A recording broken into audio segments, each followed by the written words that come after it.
Hello, everybody. Welcome to the One Nation of Gamers Summer Circuit Feature Tournament number 4. I'm TJ, joined once again by Trump. Trump, how are you doing on this beautiful Saturday morning? Ah. Oh, okay. Well, that's how he's doing on this beautiful Saturday morning.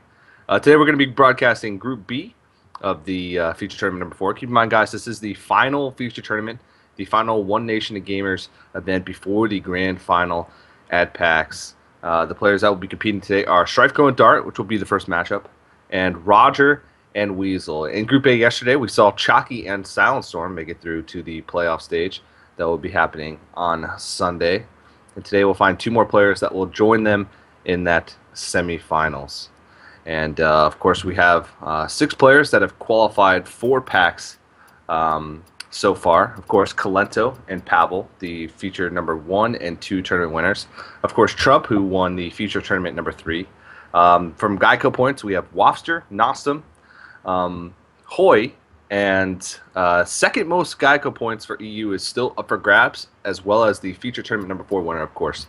So one of the players that's competing today, Roger, does have a chance to take second and qualify for the grand finals at PAX. So he'll be a player to definitely watch today. If he makes top 2, he's guaranteed a spot at the grand final. So lots on the line for these players today.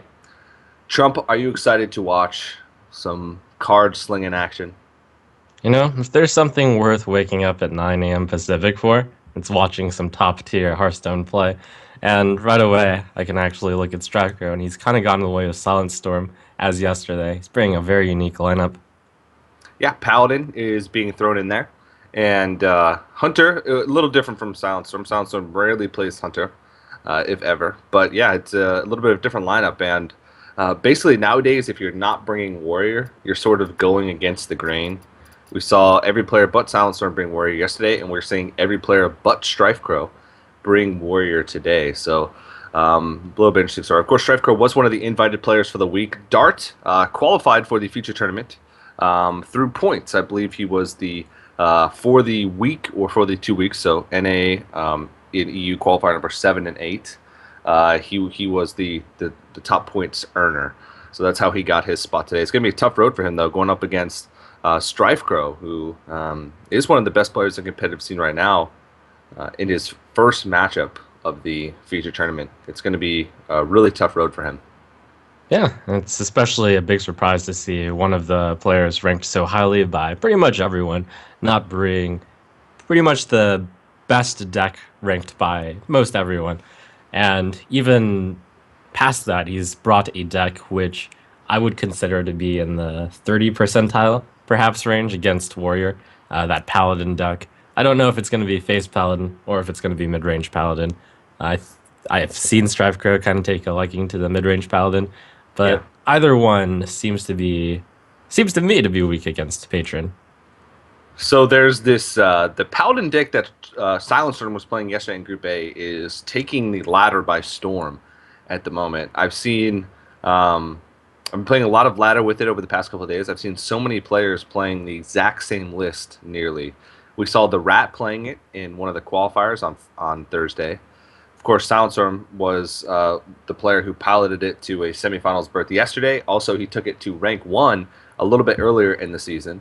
I saw Just Saying playing against me. We were playing nearly the exact same lineups. It seemed card for card. We got through most of our decks too, so it was interesting to see. Also, Jab is a player that I saw. He made a post on Twitter who he won a Hearth Mindset tournament or took top place in a Hearth Mindset tournament with that list. So it's starting to pick up steam. Players are realizing that mid-range Paladin, if you build it correctly, actually isn't as bad against Patron as people were initially starting to say because of the dudes and you don't put on enough pressure early on. But this deck does, and I'm curious to see if that's the Paladin deck that Strifecro's going to go with. Dart, on the other hand, he's got a Rogue, Chump.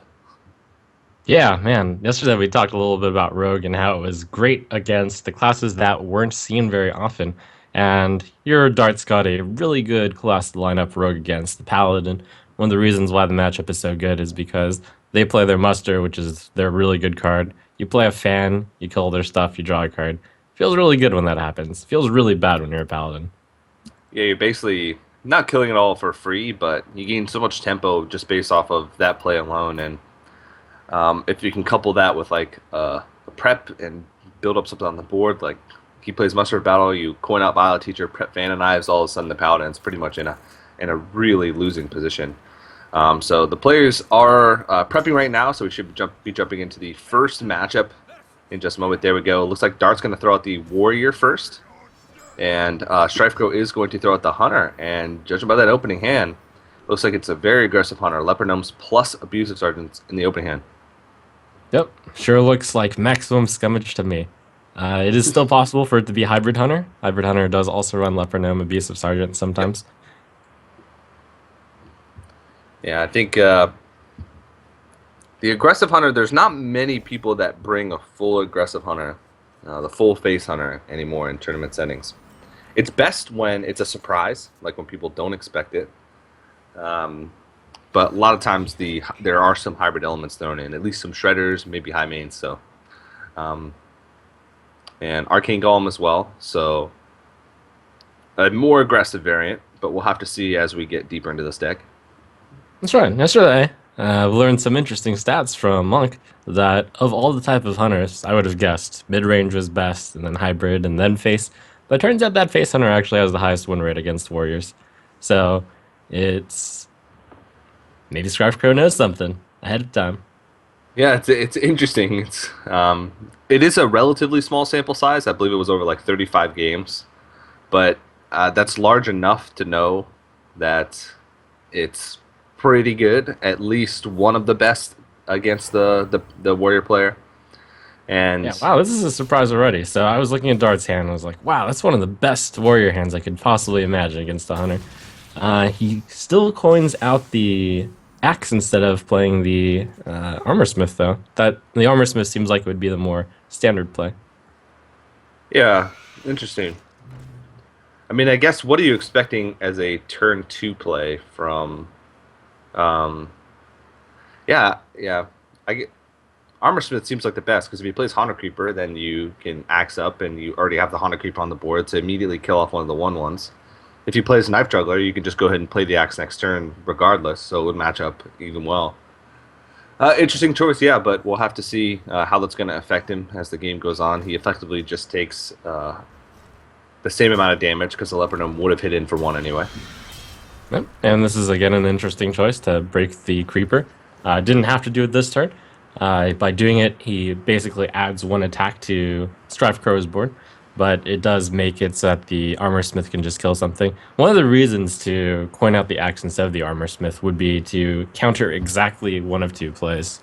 One is Glaive Zuka, which seems like it would be difficult to beat anyways, and the other one is Abusive Sergeant, which Strifecro actually had in his opening hand and mulliganed away. Yeah, he did. It's a little bit awkward if you don't pick up the second 1-drop because you float a mana on turn 2.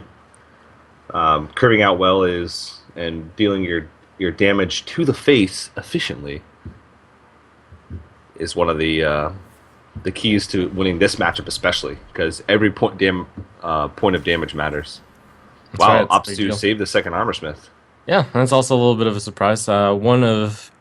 There's like 2 main philosophies in Patron Warrior in this matchup. One is to play the Armor Smith as fast as possible because it's so good early. It deals with all the 1 attack or 1 health minions. The other is to try to save them and then get the Whirlwind value off. It turns out to often not be the case where you can actually survive enough to use the Armor Smith. And here we've got the very early Arcane Golem. People like way back then said, okay, it's not an early game play, but those hunter decks just get really quick. And turns out it's completely valid to play Arcane Golem on turn 3 or 4. Yeah, going into turn 5, you're not really ramping him into too much. Dart does have a decent play here with the... Wow! Okay. He's going to play the Armor Smith after. I guess that's the right play since there's still an axe equipped. No, he doesn't play the Armor Smith at all. He's really looking to get maximum value out of the Armor Smith. So Yeah. one of the things about this matchup is you're almost always looking to top deck the second Armor Smith at some point to stabilize. And Dart's basically holding that Armor Smith as his ace in the hole. I I would have used the first Armor Smith really quickly. I probably would have even used the second one pretty quickly, just because I feel like it contests the board better. But this is a cool line of play. Yeah, second Arcane Golem would have traded into it, but Armorsmith it contests into things like if you had played a Wolf Rider instead of having to use a Whirlwind or attacking into it, you would have been able to just use the Armorsmith. So um, Dart is still in a pretty decent position though. This is going to allow him to get battle value out of the Battle Rage. He's still going to be able to execute both Death Bites in the hand. Not that great because he doesn't really have any proactive ways to deal with threats. He's going to have to take damage in order to get through some of these creatures, but he hasn't managed to take that much damage so far. It's turn 6. He's at 17 or 18 effective health, 19 after he smashed in the Armor Smith. So he's still in an okay position, and just going to depend on his next couple of draws, I think. Yeah, right now we kind of see how the game could be won by either side. Dart is at a relatively high total of health, but his hand is not really there. Despite the Frothing Berserker develop his board really nicely. We can see that Strifecro, he only needs, if we count that as 10 damage with a skill command, the quick shot, and the hero power, he's only 4 damage off, but that 4 damage off looks like an eternity from here. Yeah. And Piloted Treader is a good pickup. This is one of those elements that even aggressive hunters are putting into the deck now just because it's such a solid 4-drop. You're guaranteed to pretty much get at least some damage in because you have to get through both iterations of it, so it's just a really sticky creature, sort of in a similar vein to Haunted Creeper, where it's really tough to remove in its entirety. Grim Patron's actually a fantastic pickup for Dart off the top because this is going to allow him to fight back really hard. He's at 12 health, which is a little bit low, but he's got so much damage on the board, he's going to start to put Strifecro on a clock as well. Yep. The problem is there doesn't seem to be a way to take care of the Shredder without taking either 4 or without losing the Frothing. The Frothing is really desirable to keep because it probably moves the lethal clock up by at least a turn. So this is going to be it for Strifecro. He needs to get the amount to finish him. Either, well, Dart will be at 8 with the Shredder hit no matter what. Unless, unless Dart decides to kill off the Shredder. And 10 is going to be just a doggy away or some other charger. Oh, that's really close. No beast, unfortunately. 6, 9, 12, that's still it. That's exactly it. Exact lethal. Wow, even without the beast, he still has exactly enough. And it looks like Dart is going to get punished for not dealing with this. I believe it was a calculated risk. He put Dart on a 2-turn clock. Dart put Strifecro on a 2-turn clock, realizing that it was going to be way too hard for Strifecro to clear this board. So he was just hoping that he didn't have the damage that he needed in hand to be able to deal with it. And Strifecro is going to take game 1, and we see exactly why that this matchup is favored for Face Hunter. Even if you have the double Armor Smith opening with ways to deal with the first couple of threats, there's just so much damage packed into the deck. At some point, you need to go on the aggressive. You need to start applying pressure to the Hunter. And if they have the damage to close you out when you start to go on the offensive, then that's exactly what happens, is what we saw right there. Yeah, that was quite a wonder. Part of it is because Strifecro had like the quote-unquote durable Arcane Golem. It actually has 2 health, and he just played so aggressively early on. Managed to draw into the Piloted Shredder, which is probably the one more slow-lasting card in his deck. And importantly, he got in that 4 damage with Shredder. That's one of the dangers of playing an aggressive deck and putting in the Shredder, that you don't actually get any damage in, but it is sticky, and Dart could have cleared it, but clearing it means he loses the Frothing Berserker, or he hits into it, but you still get a guy, and it might be ending up taking net more damage because you could get a 3-2, so you end up taking 7. Anyways, looks like Dart's got a Zoo against what seems to be a mid-range Paladin, this time with the Quartermasters. Yeah, so it's a little bit different of a deck, and this is sort of the classic Strifecro deck. He's been at the forefront of not really innovation, but sort of refinement, I guess is the right word for mid-range paladin lists, and this is definitely the Strifecro special. Now, I think Dart was hoping for a different matchup here. This is a pretty decent matchup for Paladin because they have a lot of tools to fight for the board early on against Zoo. Zoo, of course, still usually has more board control tools, but But I actually want to take a moment to just talk about how the game has already shifted a lot based off of Dart's decision not to coin out a 2-drop. By not doing so, he's allowed the Knife Juggler to come onto the board uncontested, which means that Muster for Battle has the potential to do insane things. It's often difficult to line up the Muster and the Knife Juggler. The Imp Gang Boss, though, is a pretty good counter to the Muster for Battle. yeah, the thing is the imps spawn before the next juggle comes out, so it still usually ends up being Oof. a net gain for the paladin in the situation. That's why Strifecro didn't really hesitate, because you can usually snipe off a couple of these and see it ends up being sort of just a 1-for-1 trade with Knife Juggler into Imp Gang Boss, which is a really great trade, trading a 2-drop into one of the most valuable 3-drops for Warlock. That's right. There are quite a few ways that could have gone, and that went about the best way it could have. Hmm. Strifecro with an interesting addition to the deck, the Sunwalker. A bit more Yeah. of a mid-range, or more of a control-ish than a mid-range card, but you can definitely tweak all these paladins to a little bit more of a different direction. Yeah. So Strifecro going to play the Knife Juggler as opposed to the Piloted Shredder because he's really setting up for the Quartermaster next turn. He was hoping that one of the juggles would hit, so he'd only have to trade in one to be able to have 3 on the board. I was expecting him to go for that play or play Piloted Shredder, but not trade in and force Dart to be the one who trades into the 1/1s, which he'd be inclined to trade into the Piloted Shredder at that stage. Definitely makes sense. Got a 4. Big move. The Quartermaster, though, even hitting only 2 guys, that's a good turn. That's value right there. One of them's golden because he had a golden hero portrait, but no golden muster for battle. Strifecro's usually doesn't play with any golden cards because he doesn't like to give any type of informational advantage over to his opponent. Sort of a min-maxing approach. Yeah, makes sense. It's definitely makes sense. There's Yeah. some stories from other card games and foils where I can go into that.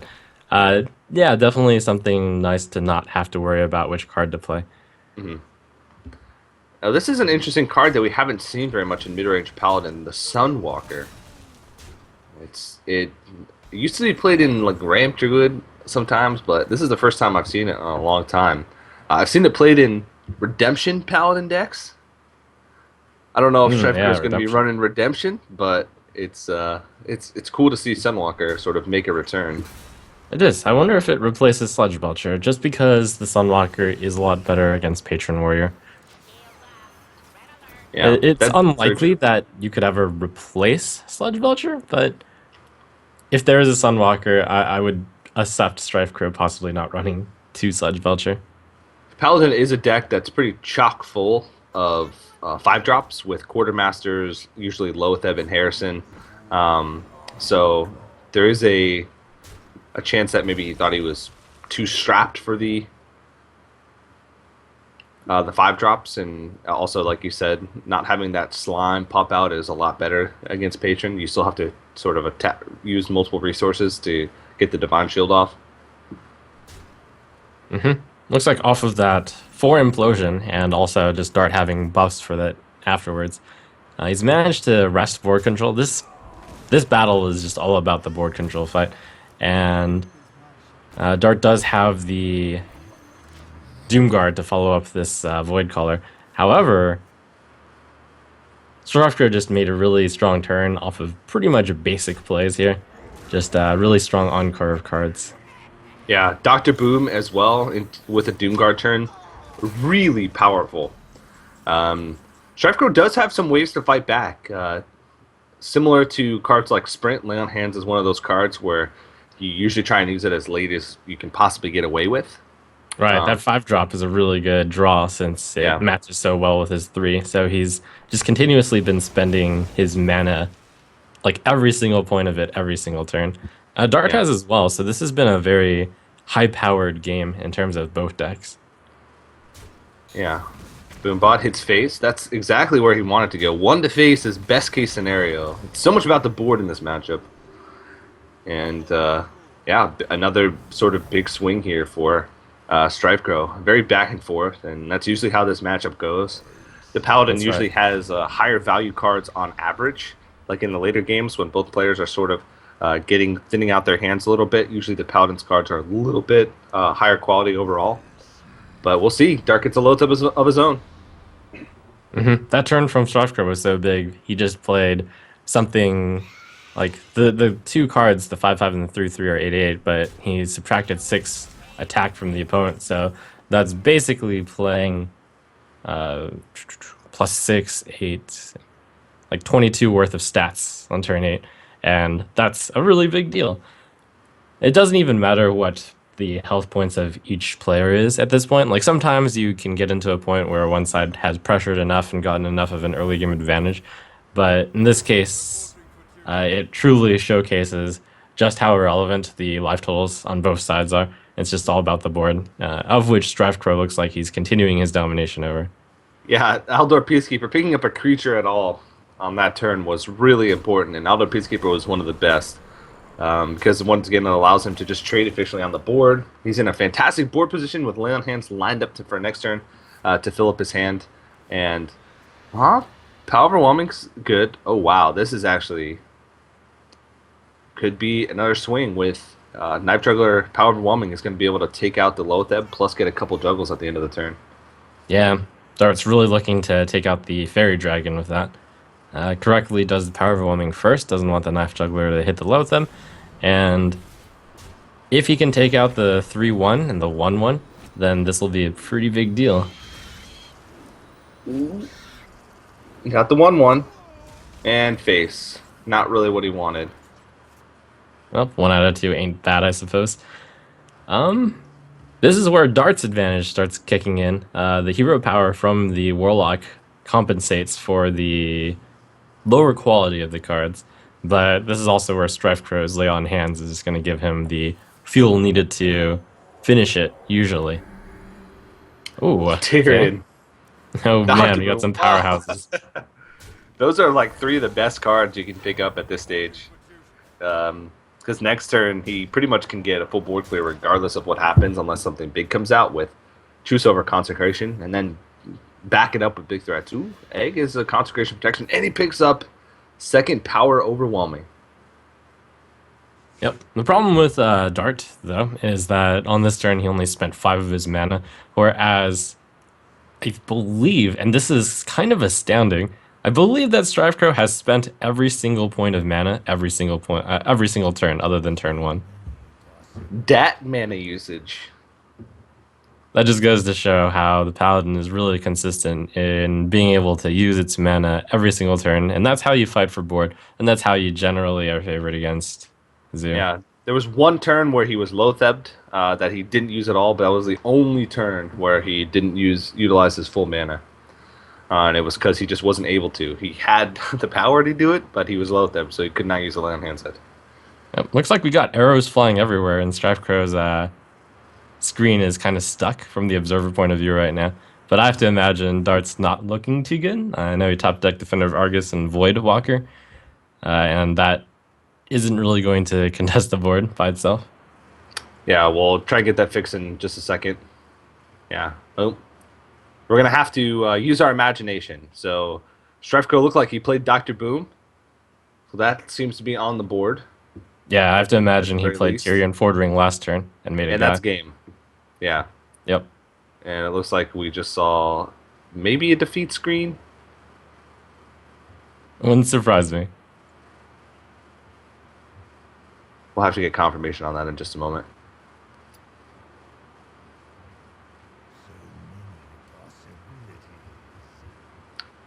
Yeah, something happened with the spectator mode that didn't allow us to watch the end of that game.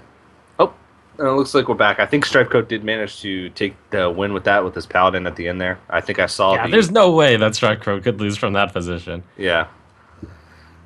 Yep. So it looks like he will 99% sure take a 2-0 lead in the series with only Warlock remaining.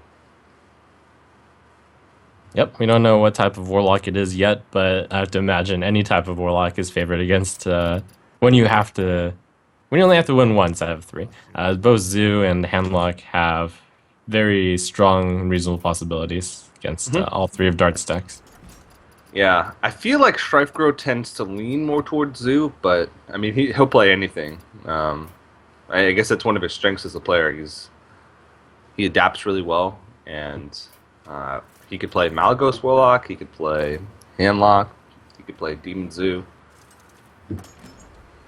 Yeah, I Lots of do think it's opportunities. pretty important to be able to play all types of warlock, just because there are so many different viable types of warlock, and picking the one that happens to be best against the field at any given time is really useful, and not being 100% of a class is really helpful, so that people don't start keeping BGH against you. Yeah. All right. So it looks like it is going to be a Zoo Mirror matchup, and the players have very similar hands early on. Just Dart sort of gets that head start. That's the dream start that you want to have as the Zoo player, the Woodwalker Flame Imp on turn one. Yeah, I mean, past that though, you have the two 1 drops on turn one, you have the 2 drop, you have the 3 drop, and it's a really strong 2 drop and a 3 drop. Dart's looking in a pretty comfortable position, so this one is up to Strifecro to come back from. It's possible to come back from this. It usually requires a fairly good implosion. Strifecro, though, did have a good 2 drop into a 3 drop into a 4 drop, and it looks like he's going to have something good on 5. So this, even though he stumbled on the turn 1 drop, we're gonna see whether or not that is big enough for him to not be able to recover from. Yeah. So looking at the rest of their lineups, I mean, Dart, if he wins this game, this is sort of the test for him because his other two decks do pretty well against the Zoo. He's got Patron Warrior and he's got Rogue, which both have the potential, definitely close matchups against the Zoo Warlock. So this is going to be the test. He really needs to win this one. The sort of 50-50 matchup, the mirror where both players have pretty much the same decks, very even lineups. This is going to be sort of the test for Dart. That's right. I actually, just because Monk has all sorts of useful stats, I made sure to ask him about the Patron one the other day. And turns out that Patron versus Zoo is very, very close to an even matchup, and a lot of games have been played with that. All right, yeah, they have a lot of tools, but at the same time, Zoo can out pressure them early on. They can't make it to that point of stabilization before the Zoo can put on a lot of pressure. Then it can be tough. But Strifecro still in a rough spot. It's hard to find a good implosion target here. You mentioned that usually a good implosion is what you need to come back on the board, but if you implode the imp gang boss and you hit for 2, then you're in a rough spot because you're basically giving him an imp and only spawning 2 of your own, which is not that great of a swing. It's going to be hard to sort of rely on that to hit for 4. That's right, and it's very difficult to swallow the other play as well, which is Flame Imp Gang Boss, because the Flame Imp just gets killed by the opponent's Imp Gang Boss. Looks like Strifecro is just gonna decide to risk it all because he feels like the chance. Oh my gosh! Oh! And that is a really big deal. Dart just flung back in his chair, reeling at that one. That's the Yeah. way he can catch up in this matchup. One of the ways. Dart can't be too upset because Dart did have a 4 implosion himself in the early matchup, so both players have used 1 implosion. Both players have hit for 4 with their implosions, so as far as implosions go, it's been even. It's been a very good card. Speaking of good cards, I wonder if either one is running Bane of Doom, and Bane of Doom sure is going to get a lot better after TGT comes out. You've seen that 6/8 vanilla demon? Yeah, that's well, there also is a couple that are making Bane of Doom a little worse. The Demon Guard, Wrath Guard. The 4/3 that silences a Uh, demon. well, it's probably a good demon to get. Probably. Yeah, Sometimes it it's loses you the decent. game, I guess. It's the same as Succubus, I suppose, with the being a 4/3. There's also another one that's not that good, but I can't remember off the top of my head. But Yeah, yeah, the could beat the overall five quality is four. way It's better. still good. Yeah, that's true. That's good as well. All right, All well, right, pretty looks much at like an both even sides board have state. equalized a bit. It's a very close one. Both sides with Mal'Ganis, both guys with an Imp Gang boss. But Strifecro is the one with initiative here. He has to make the decision on whether or not he wants to lead with the Knife Juggler and risk hitting the Imp Gang boss or just Abusive Sergeant first. And he's going to choose to try not to risk getting a 1-1. You can see that Strifecro's risk management is coming into play here. Like on turn 4, he was like, okay, my chance of losing is off the charts, so I've got to take a big risk. I've got to implosion that. But this time, I'm pretty clearly in the lead now, so all I'm going to have to do is just make sure nothing disastrous happens. And this game, which looked to be darts from the early game, Strifecro swings it back. Yeah, and a really big swing as well. Just playing a Lotheb, Zoo versus Zoo, usually the player that swarms is the player that wins because it's so hard to deal with multiple relatively large threats. Like even though a Flame Whip is only a 3/2, that 3/2 getting in on a Zoo Warlock is really strong because they're taking so much damage just by tapping themselves. And Strifecro just swarming the board. It's so tough for Zoo Warlocks to deal with this when they're behind. The only tool that they have to come back on board is usually like Implosion, sometimes Doomguard, but that's only a one target removal sort of.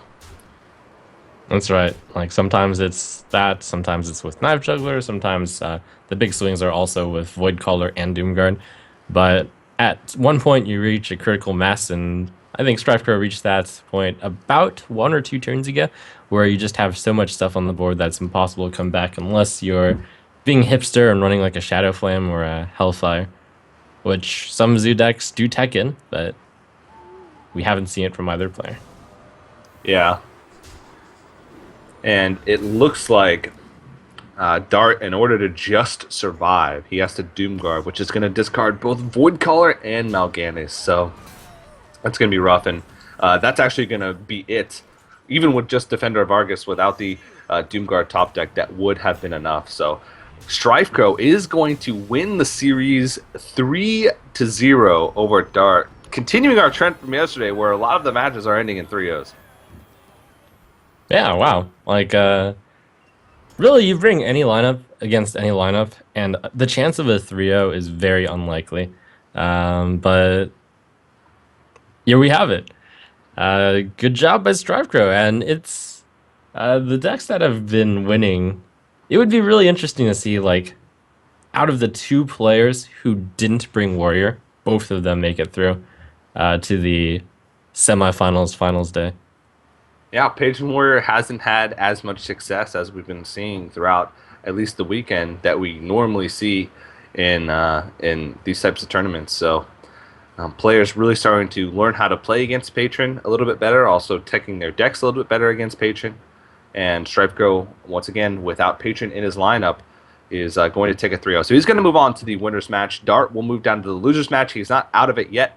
He'll still have a chance to fight for his tournament life. But the next game coming up is going to be Weasel, who was the EU qualifier number 8 winner, versus Roger, who was the NA qualifier number 7 winner. Of course, both these players had really grueling matchups throughout their qualifier, and they're going to be looking to come in and prove themselves. Guys, keep in mind, make sure you head over to geico.onog.gg throughout the day. You can enter into for your chance to win an official TSM PC. You can also get a Geico quote. And doing those things really helps Geico, who's the title sponsor for this event, get a good grasp on how many people are supporting them getting into the esports world. So it really helps us out. And if you guys enjoy the content that we're bringing you, then it really helps you out as well. So we are going to go to a quick break, but don't go anywhere, guys. The next matchup between Weasel and Roger will continue right after.